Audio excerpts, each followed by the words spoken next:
When most people think about JDM cars, their minds immediately jump to the usual suspects that have been glorified by movies, video games, and internet culture. Everyone knows about the Nissan Skyline GT-R, the Toyota Supra, the Mazda RX-7, the Honda NSX, and the Mitsubishi Lancer Evolution. These cars have become so famous, so overhyped, and so expensive that they've essentially become unobtainable dreams for the average enthusiast. But here's what most people don't realize: Japan's automotive industry produced hundreds of fascinating, quirky, and genuinely impressive performance cars that never made it into the spotlight, vehicles that delivered incredible engineering, unique driving experiences, and sometimes downright bizarre concepts that make you wonder what the engineers were thinking. Today, we're diving deep into the forgotten corners of Japanese automotive history to uncover cars that you've probably never heard of, machines that represent the experimental, bold, and sometimes completely insane side of JDM culture that rarely gets discussed. Let's start with something that sounds like it came straight out of a fever dream: the Autozam AZ-1.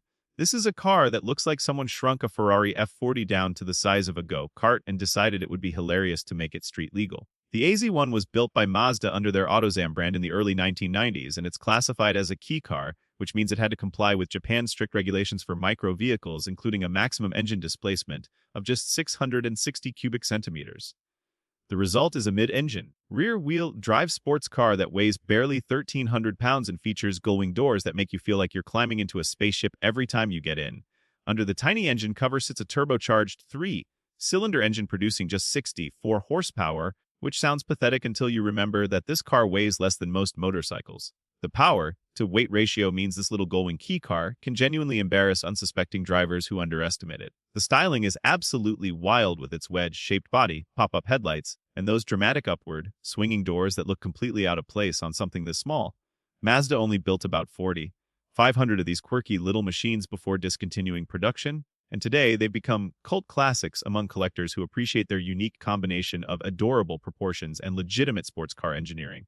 Now let's talk about something that takes the concept of a sleeper to an absolutely absurd level: the Nissan Stagea 2260 RS. Most people have never even heard of the Stagea nameplate, let alone this particular RS variant that Nissan created in collaboration with their legendary Nismo Performance division. On the surface, the Stagea looks like a boring family wagon, something your neighbor might use to haul groceries and transport kids to soccer practice. But the 2260 RS model is hiding an absolutely insane secret under that mundane exterior. Nissan took the legendary RB260 twin-turbocharged inline-6 engine straight out of the R34 Skyline GT-R, the same engine that has achieved mythical status among tuners worldwide, and stuffed it into this unassuming station wagon. We're talking about the exact same twin-turbo 2.6-liter power plant producing 280 horsepower in stock form, but with the bulletproof internal components that could easily handle 500 horsepower or more with basic modifications. The 260 RS also received the Skyline GT-R's advanced all-wheel drive system, upgraded brakes, sport, tuned suspension, and various aerodynamic enhancements hidden within the wagon body. The result is a vehicle that can absolutely demolish sports cars in straight line acceleration and canyon carving, while simultaneously carrying your entire family and all their luggage in complete comfort. Only about 3,000 of these monsters were ever built, making them extremely rare even in Japan, and almost none were ever exported, which means most enthusiasts outside of Japan have no idea this practical performance machine even exists. Moving on to something even more obscure, let's discuss the Suzuki Cappuccino, another kei car that proves Japanese engineers know how to have fun within strict regulatory constraints.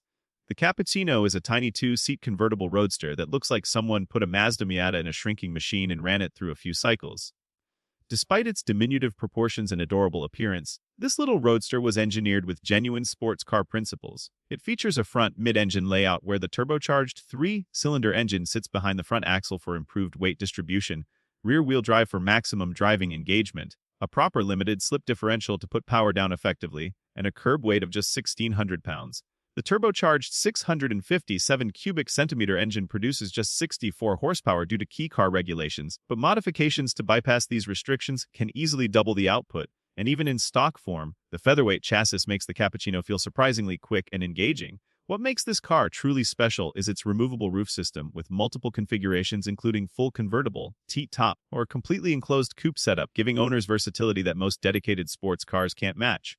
The Cappuccino represents everything great about the kei car philosophy, taking severe limitations and using clever engineering to create something genuinely fun and engaging to drive. Here's something that sounds completely made up, but is absolutely real: the Mitsuoka Orochi. This car looks like it was designed by someone who watched too many science fiction movies and decided to create a Japanese interpretation of what aliens might drive. The Orochi is a hand-built Japanese supercar that features one of the most controversial and divisive designs in automotive history. The front end looks like a combination between a stingray and some kind of deep sea creature with its unusual headlight configuration and gaping mouth, like grill opening. The profile is low and wide with dramatic character lines and curves that flow in unexpected directions.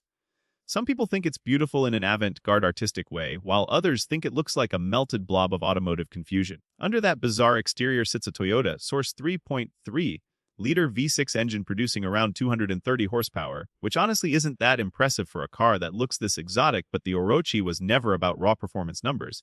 It was about making a statement, about proving that a small Japanese company could build a completely unique hand-crafted supercar that looked like nothing else on Earth. Mitsuoka only built around 400 of these strange machines between 2006 and 2014, and each one was essentially hand-assembled to customer specifications. The Orochi represents the weird, experimental, and unapologetically different side of Japanese automotive culture that prioritizes uniqueness over mainstream appeal. Let's shift gears completely and talk about the Honda Beat, another key sports car that deserves way more recognition than it receives. The Beat was Honda's answer to the Suzuki Cappuccino and Mazda AZ-1, their entry into the early 90s key sports car boom that produced some of the most entertaining micro-machines ever created. What makes the Beat special is its mid-engine layout combined with Honda's legendary naturally aspirated engine technology. Unlike its turbocharged competitors, the Beat uses a naturally aspirated 656 cubic centimeter 3-cylinder engine that revs to an absolutely insane 8,500 RPM, producing 64 horsepower at stratospheric engine speeds that make it feel like a miniature Formula One car. The engine sits right behind the driver's head, so you hear every mechanical sound, every intake gasp, and every exhaust note with crystal clarity. The Beat weighs just under 1,700 pounds and features a perfectly balanced chassis with neutral handling characteristics that make it an absolute joy on twisty roads. Honda's legendary engineer Pininfarina was involved in styling the Beat, giving it proportions and lines that still look fresh and purposeful decades later. The manual transmission is typical Honda precision with short throws and perfect gear spacing, and the entire driving experience feels like piloting a go-kart that somehow became street legal. Only around 33,000 Beats were produced during its 3-year production run, and most stayed in Japan, making it a rare sight even in its home country. Another completely unknown gem is the Nissan Pulsar GTI-R, a rally homologation special that Nissan built to compete in World Rally Championship competition. While everyone knows about the legendary Subaru RXTI and Mitsubishi Lancer Evolution rally cars, almost nobody outside of hardcore enthusiasts has heard of the Pulsar GTI-R, which is criminal because this little hatchback is absolutely mental. Nissan took their boring Pulsar economy car and transformed it into a legitimate rally weapon by installing the SR20 turbocharged 2.0-liter forked-cylinder engine producing 227 horsepower, adding a sophisticated all-wheel drive system with viscous limited slip differentials, fitting massive brakes, installing aggressive suspension components, adding functional hood scoops and aerodynamic elements, and wrapping it all in wide-body fenders that made the car look properly aggressive. The result was a vehicle that could accelerate from 0 to 60 in under 5 seconds back in 1990, which was supercar territory at the time, all while looking like a slightly modified economy hatchback to the untrained eye. Only about 20,000 GTI-Rs were ever built, with production lasting just 3 years, and Nissan never officially exported them outside of Japan and a few European markets. Today, these cars have gained cult status among rally enthusiasts who recognize them as one of the rarest and most capable rally homologation specials ever created. Finally, we need to discuss the Toyota Sierra, a car that looks like it came from a future that never quite happened. The Sierra is a small coupe with one absolutely mind-blowing feature: butterfly doors that swing upward and forward in a dramatic arc, similar to what you'd expect on an exotic supercar but fitted to an affordable Toyota compact. These weren't gullwing doors like the AZ-1, but rather butterfly-style doors that included part of the roof structure, giving the Sierra one of the most dramatic entry and exit experiences of any affordable car ever built. Beyond the doors, the Sierra featured an enormous glass canopy that extended over the entire passenger compartment, creating a greenhouse effect that gave occupants an almost panoramic view of their surroundings. The styling was distinctly futuristic for its early 1990s launch period, with smooth aerodynamic lines and a wedge-shaped profile that suggested speed even when standing still. Under the quirky exterior sat a modest, naturally aspirated 1.5-liter four-cylinder producing just about 100 horsepower, making it clear that the Sierra was about style and uniqueness rather than straight-line performance.